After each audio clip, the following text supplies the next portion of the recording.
people were rising up. They not only wanted something to eat, but they didn't want to participate in this system. People had to be forced into it. It was like they were the square pegs and the capitalists had the round hole. It didn't fit. People don't fit in this system. We still don't fit. It's 500 years later.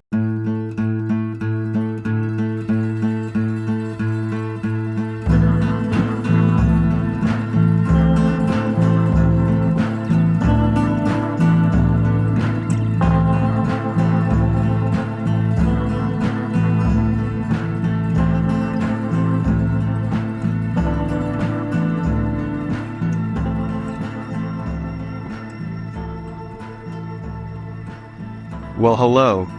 Hello, hello. And welcome back once again to the Book on Fire.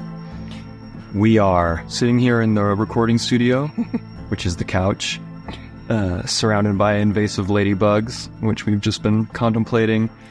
The frogs that crawl out of the woods are partying in the pond outside the house.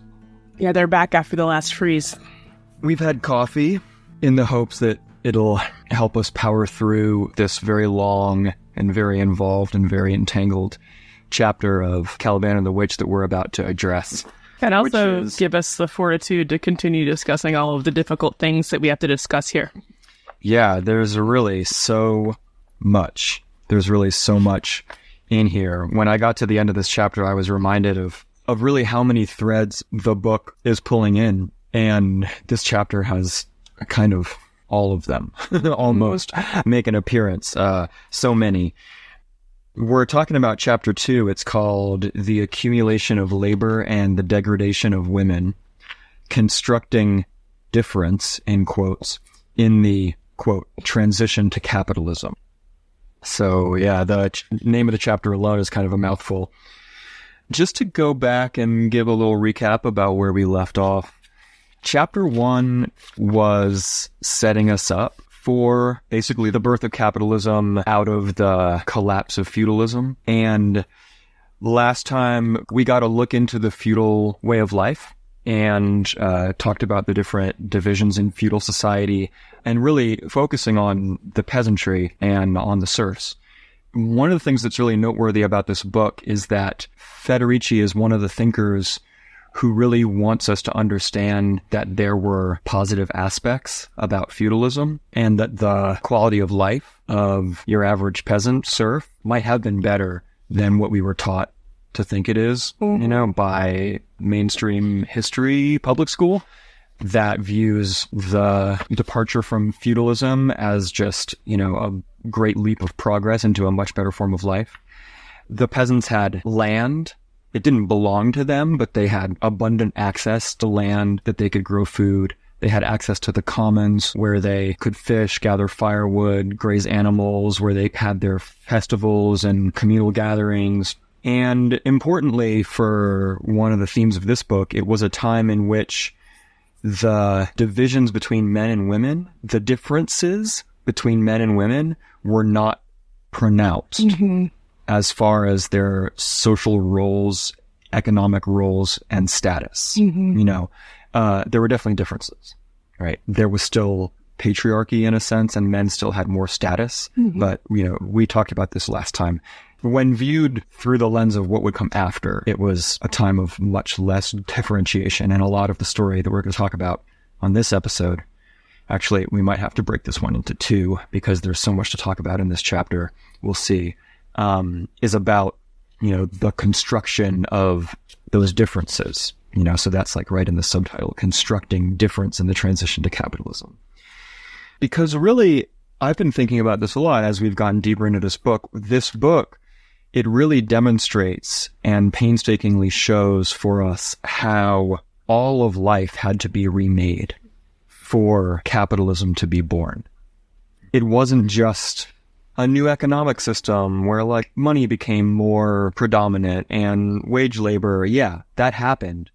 But even for that to happen, so much of life had to be remade, and not just the everyday life as far as what a typical day would look like, but also all of our relations, our relation to the non-human world, and our relations to ourselves. Even what you think a person is and is for, all of that got remade in this period. And there was so much resistance to this restructuring of humanity, life, work, social relations, that this transition into capitalism, the birth of capitalism, was really brutal, really horrible, really violent. Right.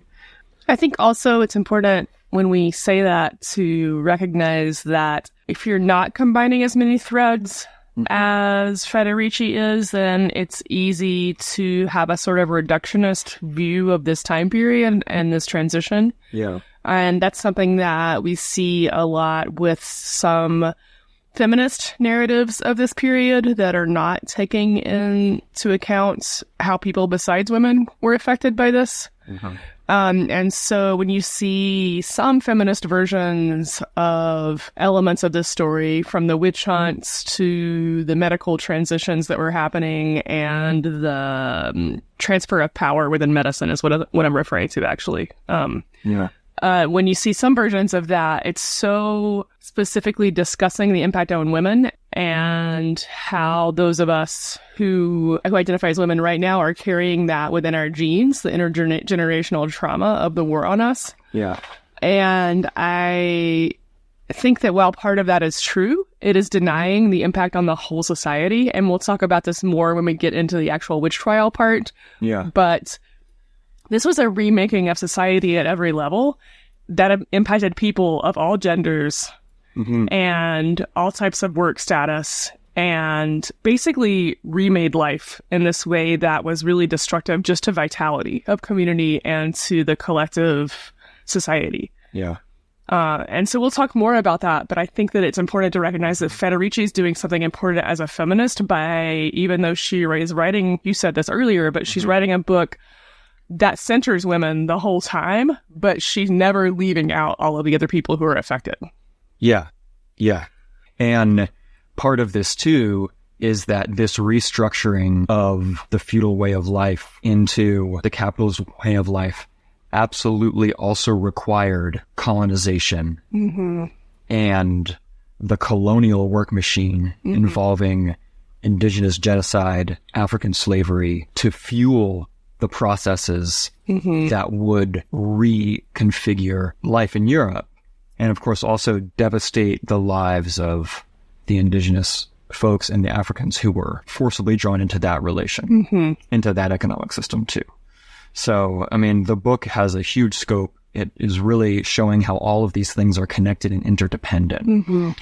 And at the same time as it is detailing in a very materialist Marxist sense the construction of this economic system and what it entailed, it's also a very humanistic book that talks about the effect on our social lives, our relations, on our bodies. And so, yeah, the macrocosm and the microcosm, it's all in here. And this chapter 2, it's basically, I mean, I was saying this to Jana before we started recording, it is like the birth of capitalism in a nutshell. In chapter 1, you have the crisis of feudalism and then the beginning of some measures that were taken by the powers in order to make something else of the situation.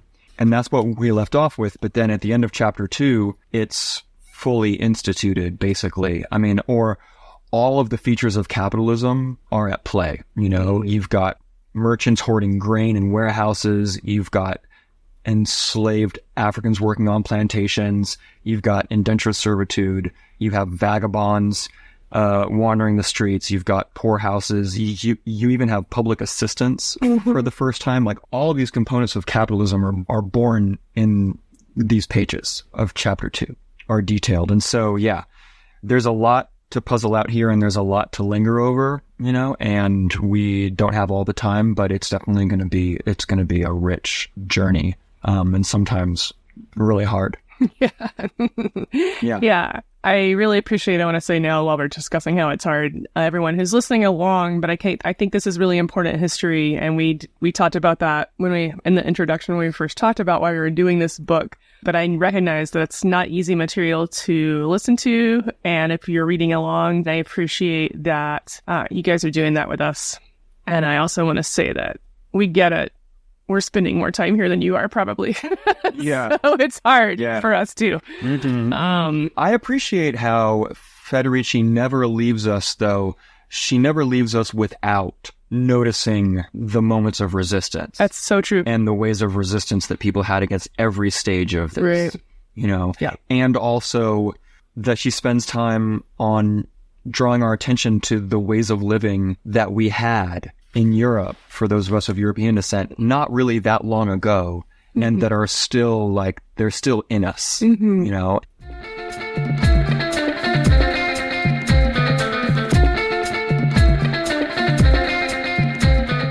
So, onward into chapter 2. So yeah, I gave a little bit of a recap of what was happening in chapter 1, specifically just about the feudal situation, and then we talked about the ways that people were rising up and resisting the feudal relations, right? Because, I mean, even though there were some good things about feudalism, it was definitely exploitative, it was definitely hierarchical, and people had a means with which to exert power. It's part of the point of the book, is that they had land, they had communal living, they had a lot going for them that they could leverage against the feudal authorities and against the church at times. And so chapter 2 begins with Federici stating that by the late Middle Ages, the feudal economy was doomed, especially after the plague and the population crisis after the plague. The peasants could leverage so much power in that situation that the levels of exploitation became very low, and there was no going back, really, because the situation had gotten out of hand. History was moving forward, and there was no going back into feudalism. We talked some last time about the different ways that people were resisting and working to destroy the feudal system, but we only touched on the fact that there was actually military resistance, but there were, in fact, uprisings all over Europe during this time period leading up to where the book takes place. There were insurrections in cities among guild members. There were peasant uprisings. And I would say that, like, while the word uprising is used a lot to describe these because there were some little skirmishes, there were full-on battles. And there was even what is called the Peasants' War that happened in Europe, including the territory that became Germany and Austria and Switzerland and even parts of the Netherlands. That was a huge organized endeavor, and people, partially, interestingly, under some ideas of the Protestant Reformation, but also just interest in, like, holding the common good and having a less stratified society, were resisting the taxation they were getting from all sides, and were resisting just the suppression of their lives. And so the peasants organized, and there's a pretty good footnote in this part that is about a historian who thinks that we shouldn't even call it the Peasants' War because it was such a multi-branched resistance, and that the insurrection actually included miners and artisans and intellectuals who were theorizing the reasons for fighting, and peasants. And so it was actually like a multilateral fight. And so the Peasant War, I'll still refer to it as that, is because that's what it's called, in 1525, was a huge endeavor and very organized, but the forces of oppression, which was what would become the state, the bourgeoisie, which is the mercantile class, and the church, including many of the Protestant reformers who were interested in the power structure remaining relatively the same, just not under the Catholic Church, all worked together to suppress and fight the organized peasantry. So I think that she says that, like, at the fallout from this resistance, they were able to defeat the peasants with hired guns and military might because they were out-resourced, you know? Yeah. I think over 100,000 people were killed in the fallout from this. And from what I understand, it was a pretty hard place to live as a peasant for quite a long time afterwards because of the retribution and revenge of the powers that be on those folks. We should link to this too, but if you're interested in reading more about this time period and the more radical and interesting parts of the Protestant Reformation, definitely the novel Q is a good place to go for that, for a fictionalized version of these events by Luther Blissett. Yeah, right. It's pretty fun. to read, but also just like takes you through a lot of these different uprisings, including the Peasants' War. Yeah. So Yeah, that's a great recommendation. So I would say that is kind of where we're at as far as insurrections go, and there were a lot of different uprisings and people just like fighting in the fields, in the streets, in the factories. As they existed at that time. They would have been more like shops because they were not as industrialized yet. But they were putting up a fight and saying, we're not going to live in this way anymore. But it wasn't always by military might that the peasant uprisings were suppressed, or just the general crisis of feudalism was dealt with. And it wasn't always by military might that these processes of primitive accumulation were carried out. In fact, the peasant uprisings only occupy a couple paragraphs in this chapter, where most of it is devoted to the other forms of primitive accumulation that allowed capitalism to be born. Because remember, primitive accumulation is the Marxist idea. Federici is kind of folding all of these different developments and changes in the way of life into this concept called primitive accumulation, which is what does the ruling class need to like already have established for capitalism to get going, and Marx already identified the land expropriation from the proletariat and the colonization of the Americas as moments of primitive accumulation, and Federici is adding women and women's bodies into primitive accumulation, and also this thing that she calls the accumulation of differences. It's an interesting way of framing that she has in this chapter, where she is arguing throughout the book, really, that part of the stockpile of resources that capitalism accumulated in the beginning that would be fuel to keep it going was this construction of differences and divisions within the proletariat. And this would be like gender divisions, racial divisions, geographical divisions. And the book kind of has moments where it talks about all of that. And this chapter too. So, as Dave was saying, in addition to suppressing insurrections and actually using military might to control the peasantry, there was this goal of weakening the peasants by removing their land base, which supported their lives and gave them more autonomy and freedom, and made them just be less subject to the rule. One of the means of this expropriation we discussed a little bit last time, which was the enclosures.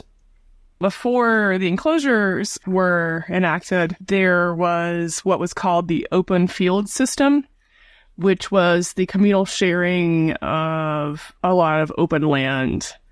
And there were a lot of benefits to the system. We went over some of them last time, but I just wanted to add that the open field system was really helpful because there would be a lot of strips of land with different crops grown on each of them, and so that protected the people who worked the land from harvest failure because there was a wide variety grown there. Having different crops in different fields also really helped with the harvest schedule, so it lessened the workload on the workers. And then another perk of the open field system was that the peasants had to manage the land collectively, and they had these peasant assemblies where they would make decisions around what was planted, who was going to take care of what was going to go there this year, what was going to lay fallow, what land needed more work in a certain way to build it up.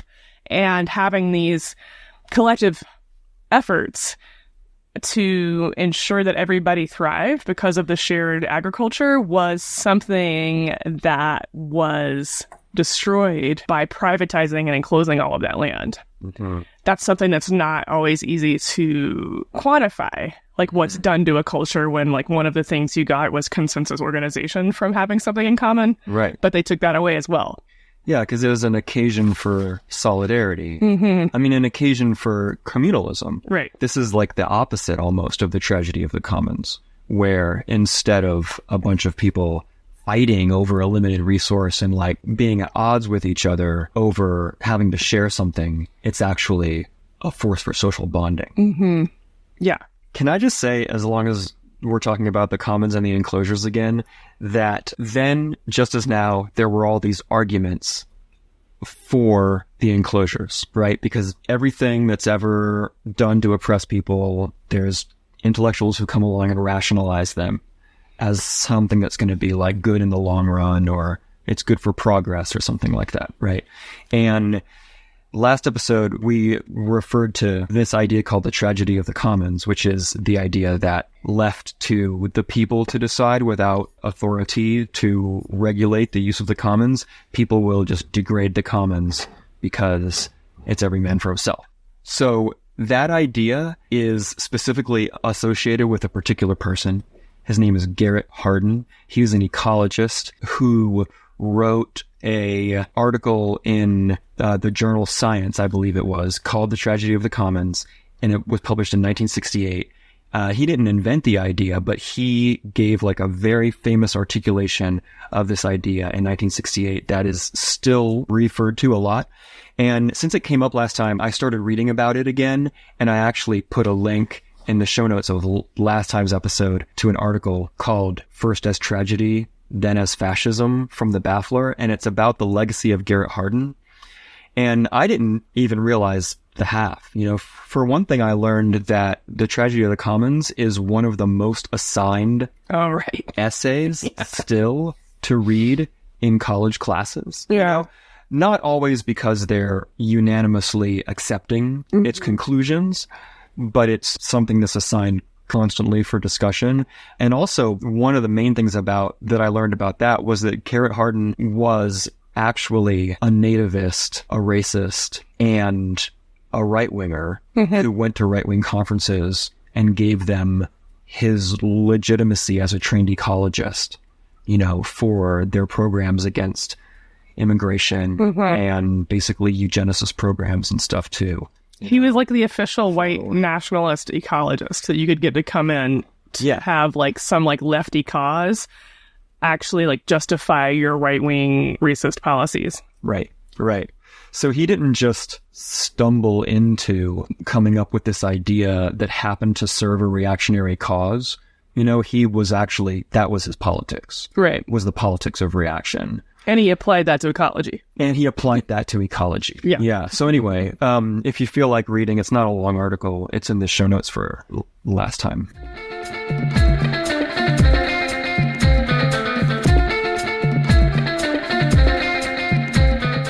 You know, and we mentioned this before too, it was not just this field system that was being enclosed, but also all of the non-agricultural lands. So the peasants had what were called customary rights to hunt and fish, and they would gather firewood. Yeah, to gather firewood, and so they lost that as well. And the interesting side effect of of the enclosures is that a lot of village life was destroyed because villages were built on being able to use all of this common land. Mm-hmm. And so in certain areas, huge amounts of villages just disappeared or were destroyed in rural areas throughout Europe. At least, I think in England alone, after the enclosures, 2,000 villages were destroyed. Yeah. One thing I want to say before we move on is that if you still look up the enclosures or if you do any kind of research around this, you'll see a recurring idea that the open field system was not efficient and that the enclosures led to a more organized production of agricultural commodities. And this is still used totally as an argument against collective ownership and forms of cultivation that would exist under collective ownership, is that yields would increase and productivity would increase. Right, for sure. Yeah. But Federici... Debatable. Well, it's debatable in that Federici points out that actually, by weight, productivity probably did increase and the yields were higher. But what's very different about that, what happened under the open field system and what happened after the enclosures, is that under the open field system, the fruits of that labor went somewhat to the lords and the people in charge, but it also went to the people who were working the land. Yeah. And after the enclosures, yes, there was a raise in production, but it was mostly exported. So instead of it even just being stored up by whoever was in charge, most of it was turned into a commodity to be sold. Right. And probably I would guess, too, that part of the modernization, privatization, increases in productivity that are happening in the fields is over-exploitation of the resource to the point that it degrades it. Right. You know, because it's one or a few people making decisions based on productivity yield only. And short-term profit. Right. You know, so I mean, this is what we have now where farming is unsustainable. Yeah. Because people just need to pay off the debt for this next year, so they need to maximize the yields and grow on every square foot and not rotate and not fallow the land and all of that. You know, Right. So from many different perspectives.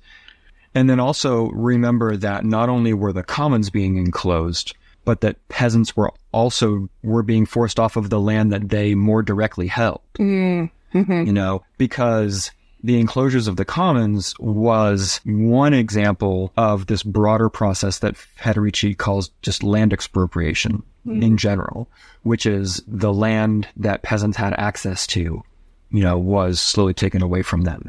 And that could look like not just enclosures and the Enclosure Acts, which was especially a British phenomenon, right? Other ways that land was expropriated would be just increase in rents, increase in taxation, so that like people could no longer pay their rent or pay their taxes and got forced off their land. But then also with the Protestant Reformation, because a lot of peasants lived on church property.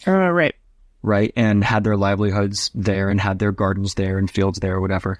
And then with the Protestant Reformation, there was a huge move to expropriate resources from the Catholic Church. And at first, the peasants were really excited about this because that land could be redistributed, was the hope. But then it turned out that the land was taken by rich people. Right. And they were excluded from it or gouged high rent to work on it and were impoverished in that way. They had less access than they did. They had less access to the church, you know, so what looked like it could be a promising development to take the land away from the church ended up, it just went to rich people and the peasants didn't get access to it. Surprise, surprise.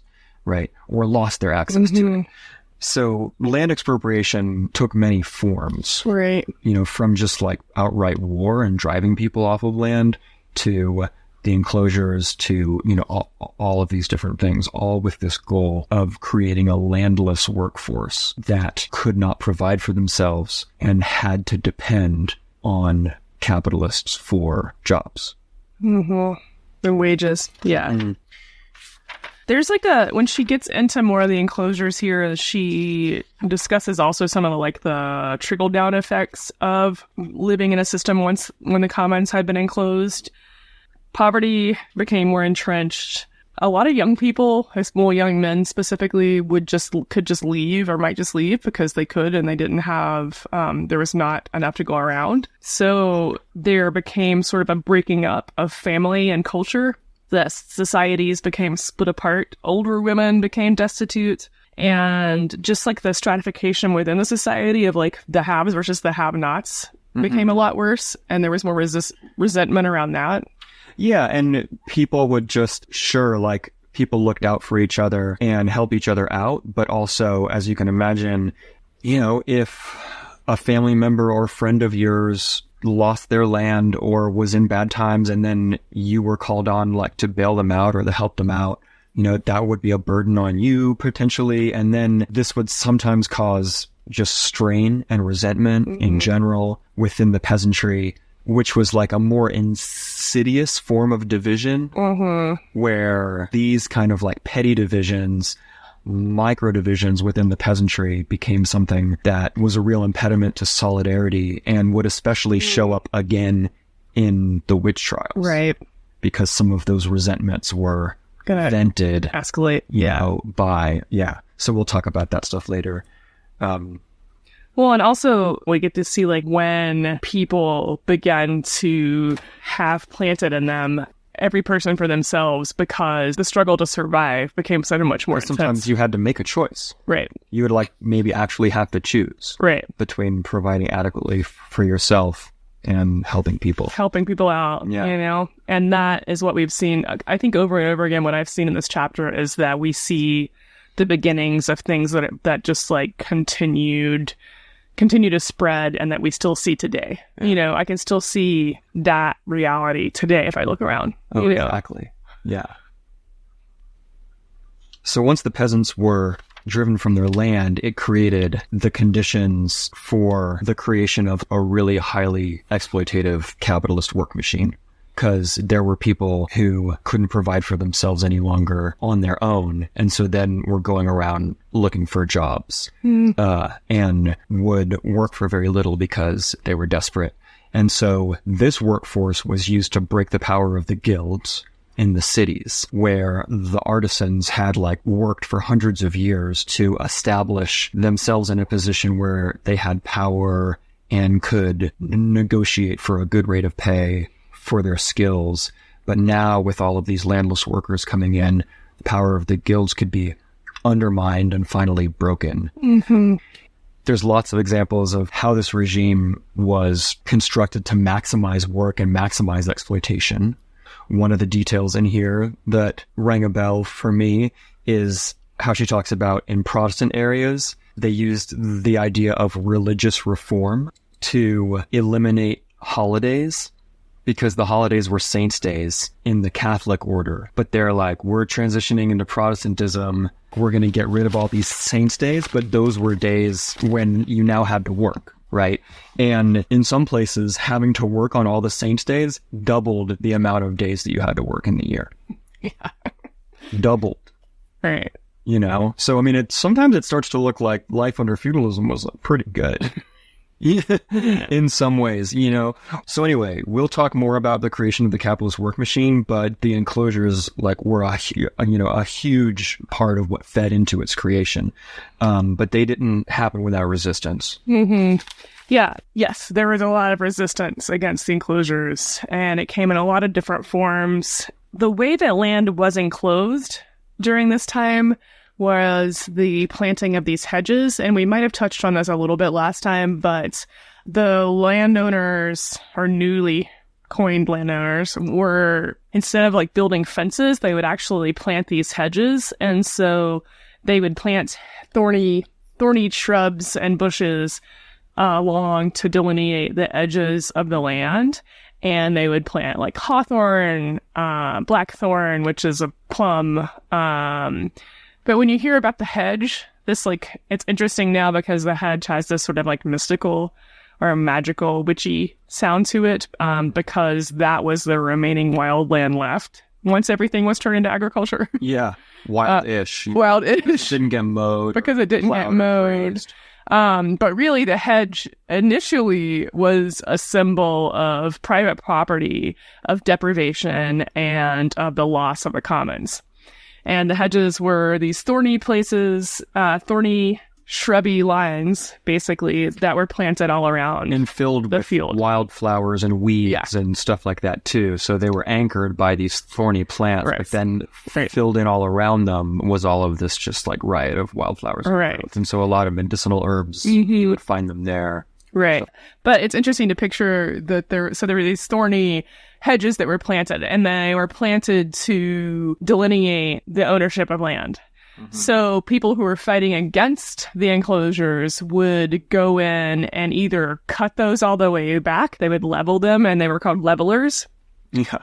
Or they would actually dig them up, and those were called the diggers. And groups arose out of those different sects of people who used those strategies. But it was very direct action, as in your fence doesn't mean shit to me, I'm digging this up. And also, in some places, there were hedges, there were ditches that were dug around pieces of land. And so one of the actions people would do would be filling in the ditches. Ah, the fillers. The fillers. They're a little lesser known than the other groups.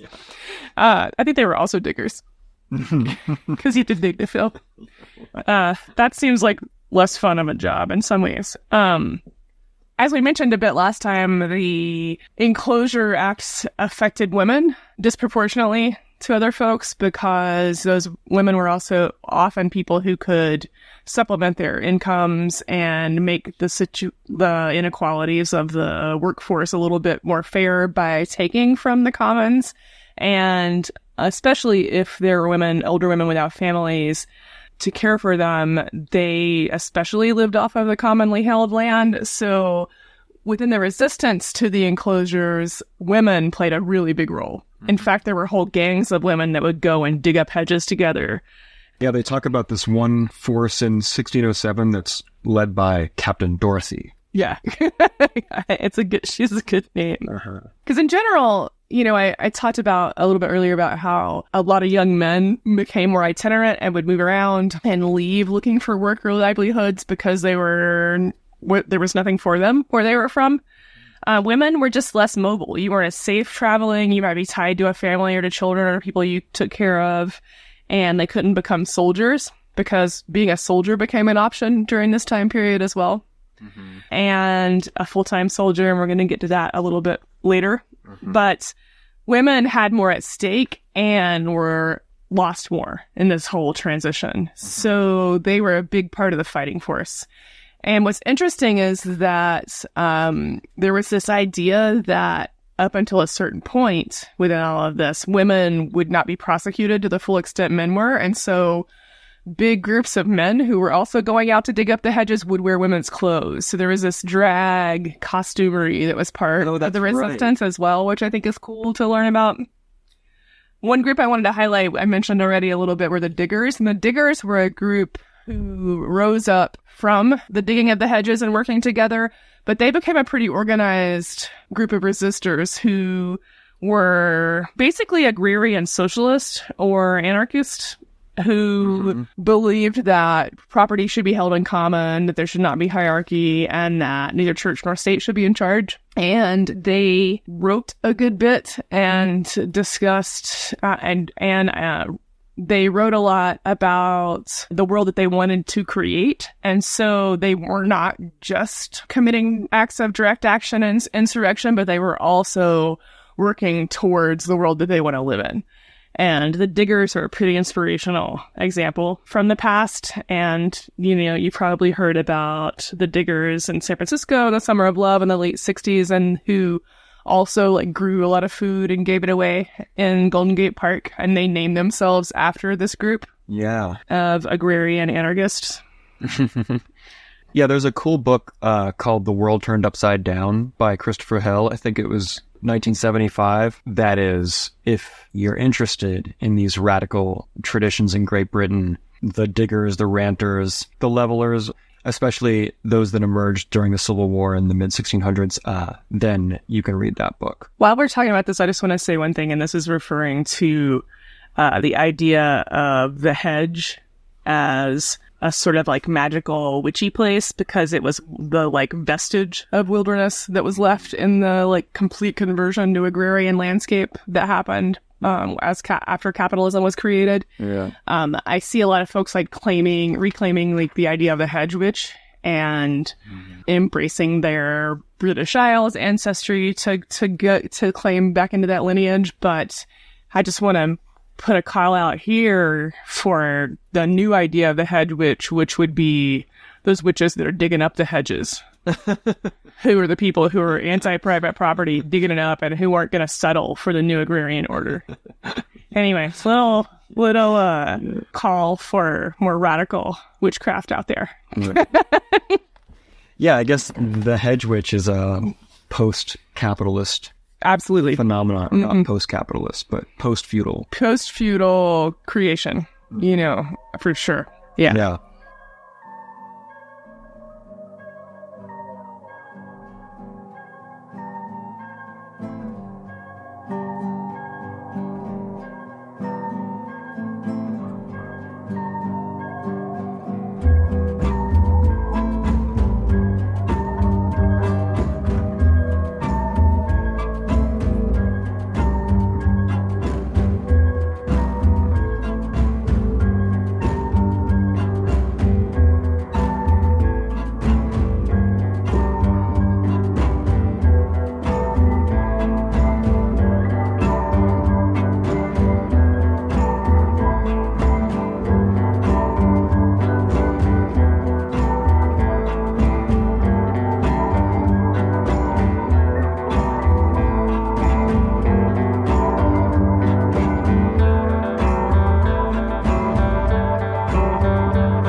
Yeah, women had a lot to lose with the new order and with the enclosures.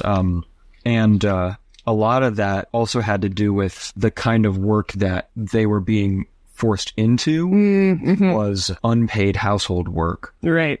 Was increasingly becoming the only way that they could survive. And that is something that we will talk more about as the chapter progresses. Actually, maybe we should talk about some of that right now. What this is about is that as wage labor became more and more of a thing, right? Because capitalism was moving in the direction of wage labor. One of the features that was getting set up of the new system was that wage labor was for men. Remember that in feudalism, this wasn't a thing where men were the workers and women were doing something else. Women got paid less than men, but they still got paid. Right. Yeah. Right. Yeah. But men and women both worked in the fields. When it was time to go work for the Lord to earn your keep, men and women everybody both went and worked. Men could make crafts and sell it in the market. Women could make crafts and sell it in the market, or sell the surplus of their garden or something in the market, you know.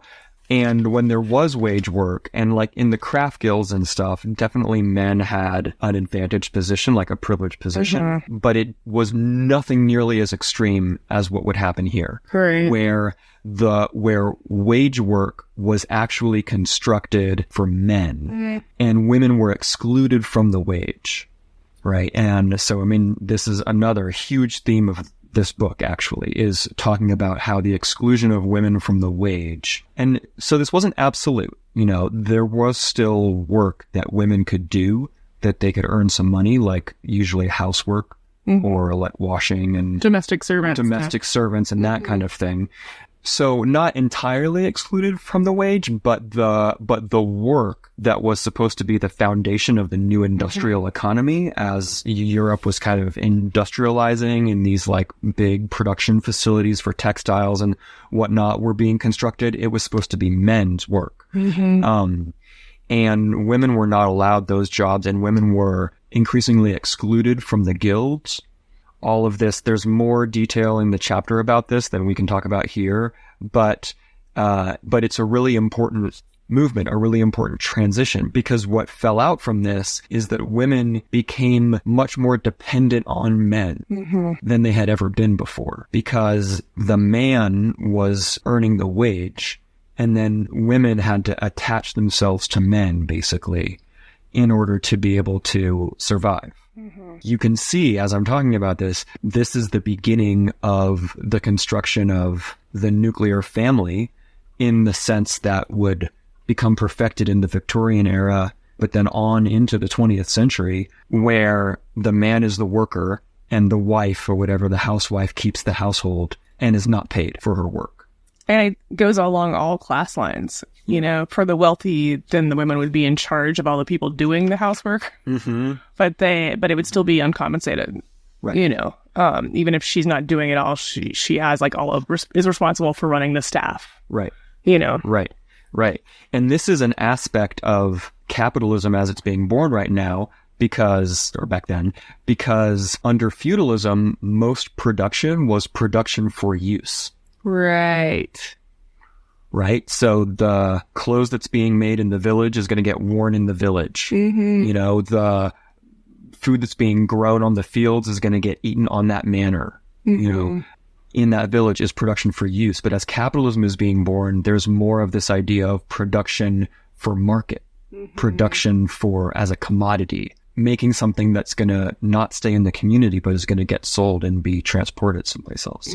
And men were reserved the role of participating in that production for market to a large extent. So the production for use, which is like keeping a little kitchen garden if you could, or making stuff to be clothes for the family, was devalued at that point. Like literally devalued, like in the sense of like it had no monetary value attached to it, you know? And so this is like a big thing that Federici's trying to describe in this book, which is that the work that was assigned to women in this period became something that they were supposed to do for free in return for them being able to be provided for by a man's wage. Right. You know, and so Federici cast this as another form of accumulation where women's unpaid labor was accumulated in this way, indirectly through the exclusively male wage work. Right. So that's all a little bit technical and wonky, but hopefully that made sense, because it was an important thing for me to understand in here is how the existence of the wage, but also the gender division within wage work, both disempowered women, but also set up the conditions for this new aspect of patriarchal gender hierarchy that we're still living with today. Well, and also they basically just created a system in which half the population were dependent and not able to fend for themselves. Right. Legally, you know, which is one of the things. I mean, so there was some domestic servitude that was possible where you were basically at the whims of the people you worked for. But also a huge upsurge in sex work happened here, like a lot, because you wouldn't, as a woman, have the option to be a soldier or to be a safe, even as a vagabond or beggar. Right. So sex work was the main option. So, and one can assume that the money being made for that work went pretty low during this period because the market became flooded with people doing that work. So it was not very well compensated labor either.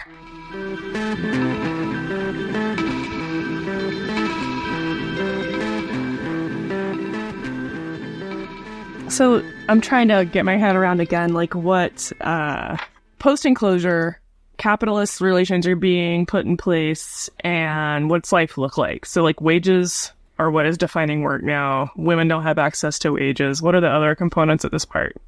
The breakdown of the guild system. Oh, right. Landless, formerly the peasantry, are becoming the landless proletariat. Right. So proletariat being that technical term from Marxism. The workers. And specifically, like, the definition of a proletarian is somebody who the only thing they have of value is their labor power. Okay. Right? Because they don't have any land, they don't have any capital that they can, you know, because the definition of capital is something you can use to make money, right? So it's like if you have a weaving machine, you know, then you can use it you can borrow money, acquire some wool and use it to weave some stuff and sell it and make some money. So you've got some capital. But the proletarians, really the only thing that they have to sell or that they can use to make money is their bodies, their labor power. Right. And so this is what we're talking about, is the creation of the proletariat out of the former peasantry, you know, because peasants are land-based, proletarians are landless, you know, it's kind of, all of this is archetypal, but this is kind of when this is happening. And then, like, there's a bunch of economic stuff that goes on here that she talks about, you know, because she's a good Marxist, so she's, like, talking about all of these economic changes and everything. And one of them is something very famous called the price revolution, which is basically, I mean, just to give the shortest, it basically involves this huge inflationary increase in prices throughout Europe. Right. And it's still debated what the reasons were for this. But the upshot of all of this is you've got a bunch of newly expropriated workers in a really bad position. Prices are going up. People are desperate for work, for a place to be. Sex work is rising. Vagabondage, which is, you know, just people kind of wandering and begging sometimes, you know, is on the rise. Now, Europe kind of descends into the condition that I think are a lot of people's, like, caricature of the Middle Ages. Right. It's true. Which actually, like, we're leaving the Middle Ages now. We're entering the Renaissance period. We're in the Renaissance period. We're entering this new, it's the transition, but we're moving towards fully established capitalism. And now we have that kind of Monty Python scenario of, like, a lot of landless, exploited, dirty, starving people and beggars who are prone to being, like, cut down by diseases and famines. Lots of, like, bandits and thieves and people doing what it takes to live, you know, like, it's a pretty cutthroat world for sure. Yeah. And the capitalists now, we haven't even talked about the bourgeoisie very much yet, but the emerging capitalist class are starting to do capitalist things, you know, which is like filling a warehouse full of grain and not distributing it or selling it, even though there's starving people in the streets, because you're waiting for the price to go up. Right.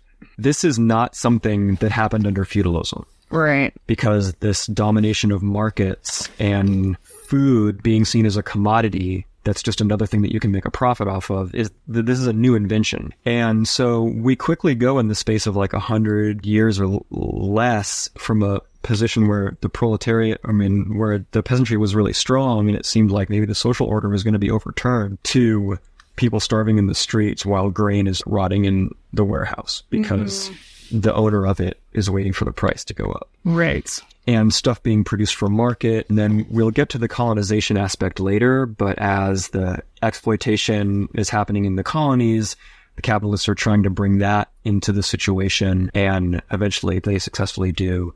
But right now what's happening in Europe is just widespread immiseration, and low birth rate, and a lot of infant mortality, and a lot of periodic famine and plague. Because the plague would still come around and hit like the literal bubonic plague, but then also other diseases. Other epidemics, Epidemics that would cut down the population. And food becomes a major obsession during this period. And when there was civil unrest, it was increasingly about hunger rather than wanting to remake the conditions of life. Yeah, I actually just want to re-say that because it meant a lot to me to hear that part. And it's that before capitalism, when there were insurrections, they were about people wanting more autonomy or freedom or wanting more self-determination, wanting to have more say over their lives. After capitalism, people are rioting because they're starving. That's the difference. And that's how much control the rising capitalist class had over these people, that they had them at this breaking point where they were so desperate for food that they had to accept the terms of this violent system that was being put on them. It's something that I continue to see today. Like I said this earlier, but if you keep people at survival status and barely making it, then you're not going to have a lot of people fighting back, or the fight will be about less than we deserve. Yes. We'll be fighting for scraps. That's a good way to say it. We'll be fighting for scraps rather than self-determination. So people were fighting back during this time period. There were tons of uprisings, like almost 1,000 within 100 years in France between 1530 and 1670. People were fighting back. But while this was kind of settling in, this like creation of the new order, the counter-revolution tightened up too. So when one form of survival would be moving from town to town and being itinerant, then there was the emergence of all these anti-vagrancy laws. The state would crack down on vagrants, and you could be paraded through town naked and whipped for being like a wandering person. Also, there was a pushback because there was a fear of these uprisings and a fear of organization. Then a lot of states and cities would ban social gatherings. They banned wakes where people drank, even for celebrating the life of someone. They would ban sporting events, dances, festivals, and feasts. So a lot of the stuff that maybe people were still managing to scrape by to have a little bit of joy in their life were banned during this time period because there was such a fear of the rising elite, of the organization of the peasants. Yeah. Or what were once the peasants and are now the proletariats, I guess. Right. This is part of what Federici calls the criminalization of the working class. Right. Yeah. Right? So not only were these conditions created that drove people into this poverty and hunger and immiseration and wandering, but then the proletarians had to be like brought into line into a way that would be productive and benefit the ruling class. Right. Right. And so, yeah, what Janet's talking about, just the banning of congregation. Right. That is flagrant. Anything that could serve as a point of bonding and solidarity for the working class was banned. The capitalists needed a disciplined workforce, and that was a lot of this activity was trying, remember that, people were rising up. They not only wanted something to eat, but they didn't want to participate in this system. People had to be forced into it. It was like they were the square pegs, and the capitalists had the round hole. It didn't fit. People don't fit in this system. You know, we still don't fit. It's 500 years later. But back then, it was very clear. There was no disguising it. And so we see a lot of examples here in this part of diffusing social protests, and then also the institution of a bunch of different laws. Like we keep talking about vagabonds. And then, so like you were saying, I think vagabonds were seen as criminals, and you could be arrested as a vagabond and then put into a workhouse or a work camp to where your labor was extracted from you and you didn't have a choice about it. Right? Most of the labor in this period, even the wage labor, was unfree. It was coerced wage labor. This is something that is not always talked about when we talk about the rise of capitalism, because capitalism is supposed to be based on the free worker who's free to like seek jobs and quit them when they don't want to work there anymore, right? This is like the libertarian kind of idea of like, if you don't like your job, you can quit and find a different job, you know, but it's arguable whether that is even really true under capitalism or if that's something that capitalism aspires towards. But in the early days, it was definitely not something capitalism aspired towards. Right. People had to be forced into these jobs. Most of the workers were coerced in one way or another into working for a wage, if they even did have a wage, you know. Well, and that extortion brings us up against the limits of capitalism, which is something you were talking about earlier before we started recording. But that, interestingly, there's just this sort of paradox within capitalism that it wants as much from labor as possible without destroying labor. Yeah, right. This tension where like capitalism needs to maximize exploitation. Right. But maximum exploitation literally destroys the workforce. Like it burns out the workforce. Right. You know, and what we see during this period too is capitalism learning that the workforce can be overexploited to the point that the capitalists actually lose in the end because they lose the basis of their wealth. Right. Which is people's work. You know, so it's against the capitalist interests to actually run the workforce to extermination because that's what their wealth depends on. Right. So it's also in this period that we start seeing things like the first instances of public assistance. Right. Where the state actually sets up structures by which people's lives are maintained. Like poorhouses where people could go and get a meal and get a place to stay if they were on the streets, but they'd still have to work. You know, so the state comes in and takes on this role as the entity that keeps the workforce from just descending into oblivion, you know, for the benefit of the capitalists so that they can have a workforce. And so, yeah, this is super interesting. Where the state finds a new role, but also the state becomes much more powerful because of this. And you see the creation of this new alliance where the state becomes the partners with the capitalist class so that the capitalists don't have to worry about maintaining the workforce at a sustainable level. Right. The state will take over and do that.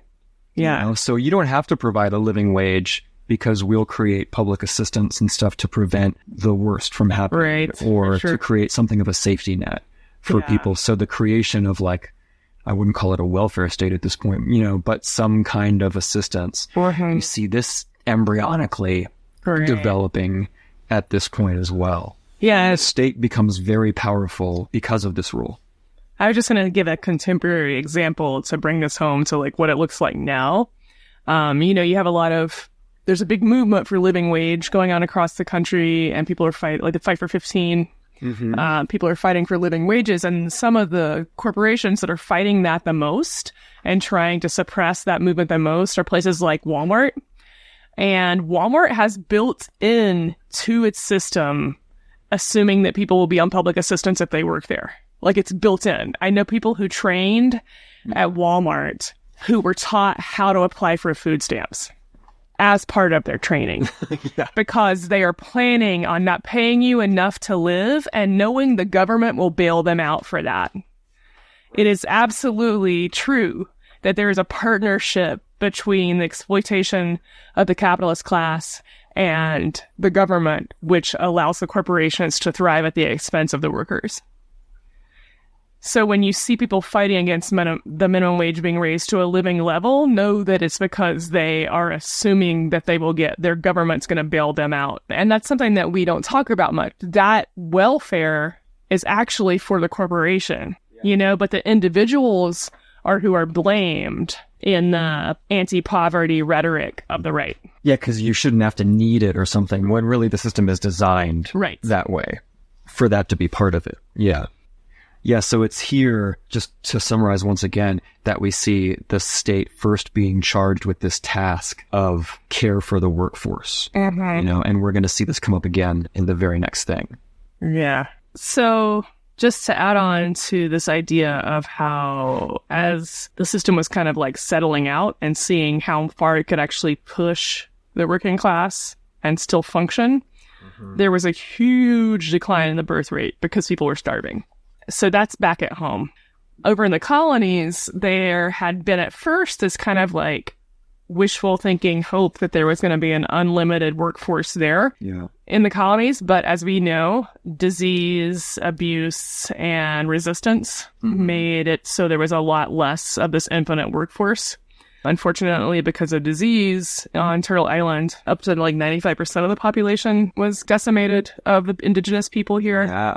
So there was a huge population decline, and the project of kidnapping Africans to become a workforce was kind of just starting out and hadn't got going yet. So there was not this infinite workforce that they thought they were going to have in the colonies. And at the same time at home, there was a huge drop in the birth rate because people were starving and overworked and miserable. Yeah. People don't fuck a lot sometimes when they're feeling really bad, Yeah. And even when they do, they might not be able to carry the baby to term because... Or they don't want to. Or they don't want to. Because they don't want to have another mouth to feed. Definitely. Yeah. And so, but also, I think it's worth just saying that vitality was really low. So for even people who might live in situations or have the kind of sex that ends up with babies sometimes, they were not always even probably feel up to it, Yeah. But people were starving. And so people were not having kids, and suddenly... And resistance to disease was, I'm sure, way down. Right, because people... Right. Because you don't survive diseases if you're not eating well and your vitality is low. Absolutely. Right? Right.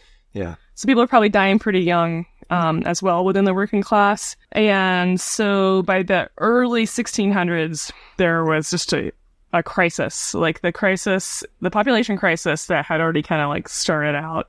That we talked about last time that happened at the plague, actually, like, there had been a rise in population in between, but these exploitative practices and abuse of the workers led to a big crisis in population or I guess I should say a crisis in labor, because there was already a crisis happening.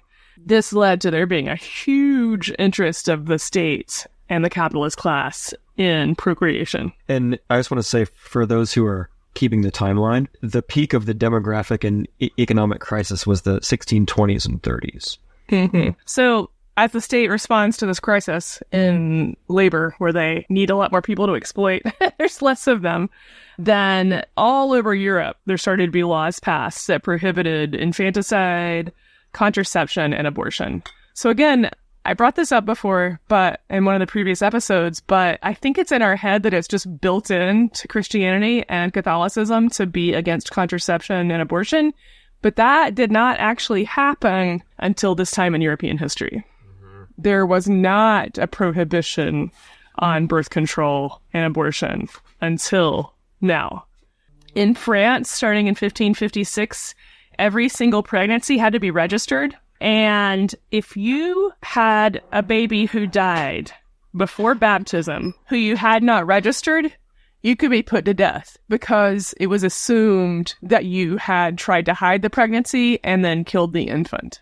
Legally, you had to actually register every pregnancy. Yeah, this is incredibly harsh. It's really harsh. Yeah. Within this time, too, I think that you were wanting to talk about this some, but that the intensive state interest in procreation led to people who were midwives coming under increased scrutiny.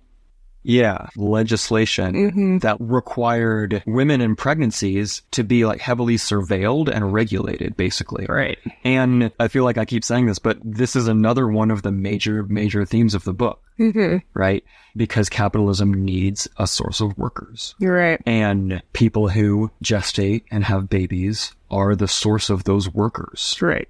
And so these gestational workers, unpaid gestational workers, need to be brought in line, need to be controlled. Right. Right. And it's going to come up again big time with the witch hunts.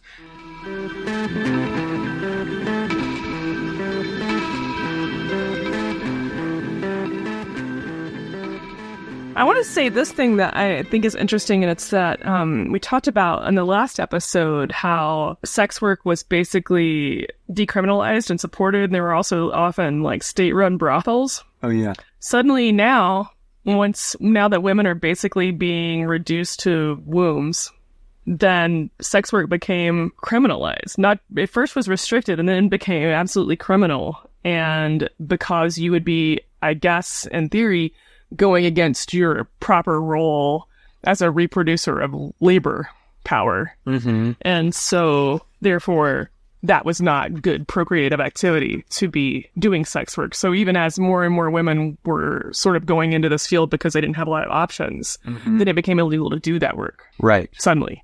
So yeah, that's another strange part of this time frame, and that we see women being forced more and more into these like family-only roles. Right.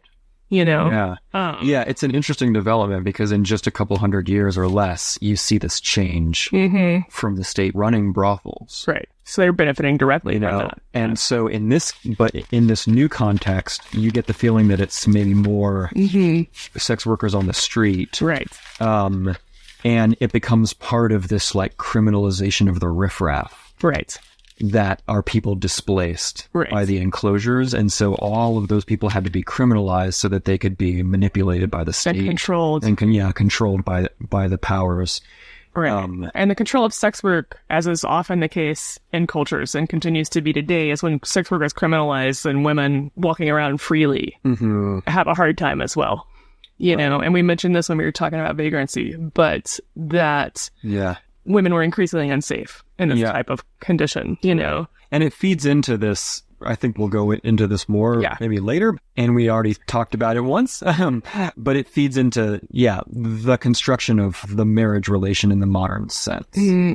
Right. At this point anyway, the ruling class would prefer these women to be working for a man in a household. Right. And supplementing and supporting his ability to make commodities in the wage relation than out on her own trying to make money on the street. Right. You know? Yeah, and what you're getting at is we're gonna talk in a bit more about the cottage industry, but at this point, so not only was procreation and gestation being regulated more, but just women's bodies and women's work in general were being regulated a lot more. It began to be really frowned upon for women to work outside the home at all. In any kind of form, not just sex work, but just working out in the world outside the home was not okay anymore because of what you're talking about, because your work was supposed to contribute to the man's work, which is getting paid for. Right.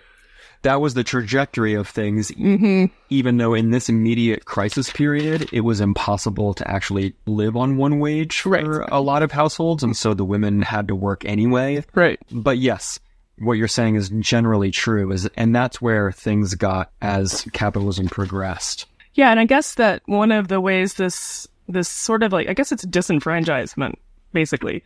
Laws are passed throughout England and France and Germany, and maybe throughout Europe, just like regulating women's ability to participate in economic activity at all. In France, women could no longer conduct economics. Like, there were laws wholesale around, just like you couldn't buy and sell. In Germany, after this period, widows no longer were allowed to manage their own economic affairs. They had to be appointed people to do that for them. Also, in Germany, women were not allowed to live alone or to live with other women. Yeah. So this kind of like regulation of like down to like your very everyday life as a woman, which we could say had some to do with them wanting to control the procreation of labor, but also widows were being people presumably who might actually also have been post menopausal were still under these regulations. So even if your gestational work time was over, then you were still under these regulations because of the changing territory around gender. Yeah. Yeah. It gets really, really depressing and hardcore where they're actually, she talks about how women were discouraged from like sitting on their porches or being in front of their house. And women, once married, were not supposed to go see their own parents too much after that. Yeah, right. Yeah. And for this to happen, part of what worked to support this was actually an attack on the character of women. Right. Yeah, and the way that the arts participated in this is really, really disturbing. I mean, it's almost like you're like, was there like a secret cabal where they like got all the playwrights together and the balladeers, and we're like, okay, so the project is subjugate women and insult their character on the individual and collective level. Which we know that there probably wasn't such a meeting. So then what the heck happened, But what she delineates here is that in this time period in the 15 and 1600s, there was just a flurry of art being created that was about women as not trustworthy, like talks too much, like insolent and gossipy and insubordinate. Scolding, nagging, and like overly sexual and animal-like too. There's definitely like a part of that in bestial. And so basically the archetypes became like the scold, the witch, and the whore, and that's what the options were for women at this point. I mean, probably the most famous example of work from this time that did this was the Taming of the Shrew, which is Shakespeare's play in which a scolding wife is like taught a pretty serious lesson through humiliation and violence through the story, and which is a pretty popular play at the time. So in the popular artwork of the time and the populist narratives, the story as women as being untrustworthy and animal-like and basically evil to be controlled is what is being broadcast and ingested by everyone. And it starts to affect women as well. It goes in, you internalize that shit and you start to think of yourself that way as well. She talks about how at the end of the 17th century, like the ideal woman was seen as passive, obedient, thrifty, a few words, always busy at work, and chaste. So this is like where the ideal woman gets to after a couple centuries, I guess, of humiliation and being legislated and disciplined by the state. Right.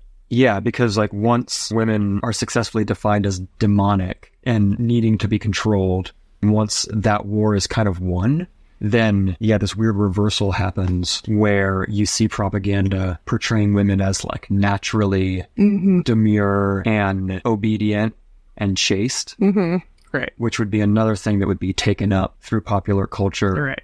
And assumed by women as something to be instead of the demonic woman, which was something not to be. And also the tools of the state during this period of when the women were being disciplined in this way and confined as a specific role and given so much less autonomy were like basically like torture devices. Like women could be muzzled as dogs. They were, if your wife was a scold, you could make her wear a cage on her head and parade her around town to teach her a lesson for being a nag. Sex workers were put in cages and like nearly drowned. They were treated much the way as witches, but not put underwater for as long at a time.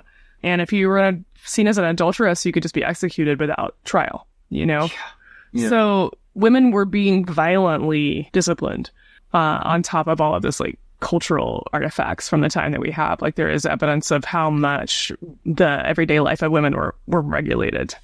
Basically, like in the nuclear family, which was becoming more and more the economic unit of capitalism, men were the symbol of the state within the family. Yeah. Right.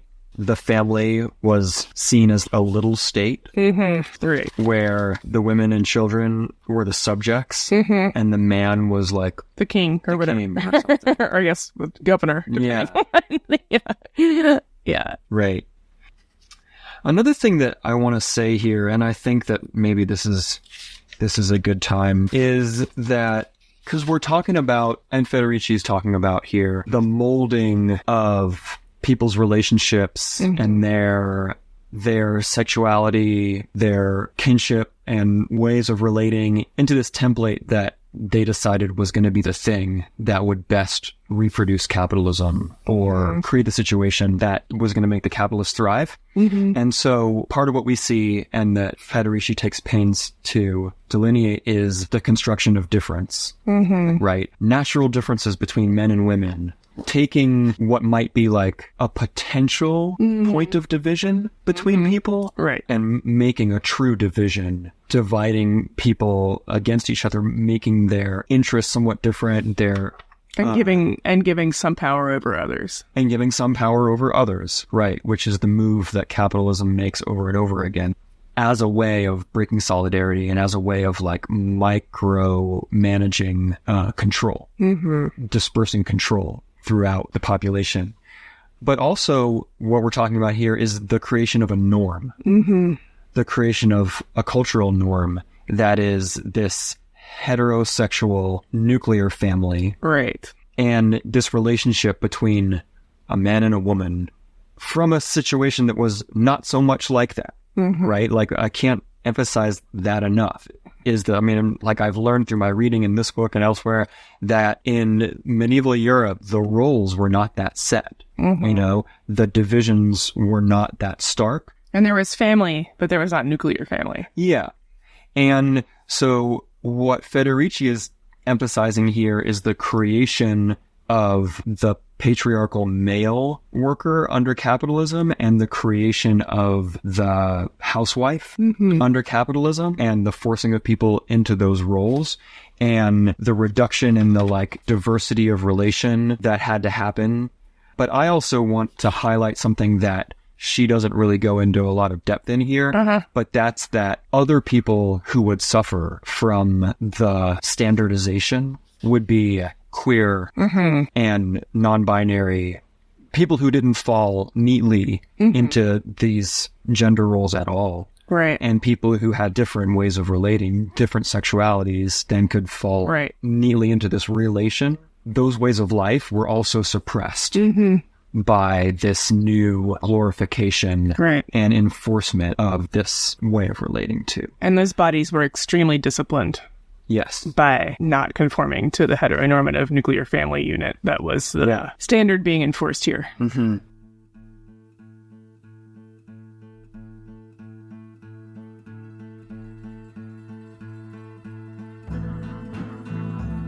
Hey folks, this is a long chapter, so we are going to leave it here for this episode and finish up chapter 2 next time. We'll see you then. All right. Bye-bye.